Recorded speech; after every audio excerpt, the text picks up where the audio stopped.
ছাত্রলীগের সাবেক নেতা এবং কর্মী হিসাবে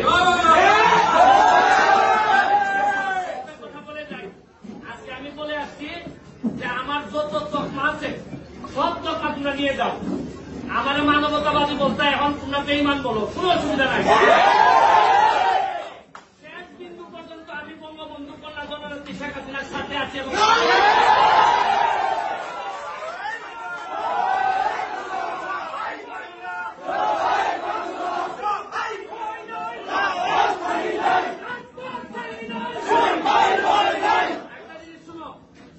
নতুন জেনারেশন 2001 পরে আমি রিপন নতুন ভাইদের সাথে দাদু ভাইদের সাথে লিয়াকত ভাইদের সাথে রাজনীতি করার সুযোগ পাইছিলাম। বিরোধী দল আমরা জানি যে কি খারাপ অবস্থায় আমরা রাজনীতি করে এই জায়গা পর্যন্ত আসছি। তোমরা আমাদের উত্তরাধিকার,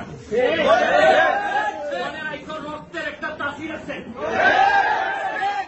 আদর্শের সৈনিকরা যদি একবার তারাই যায়, একবার তাদেরকে কেউ আর দাবাই রাখতে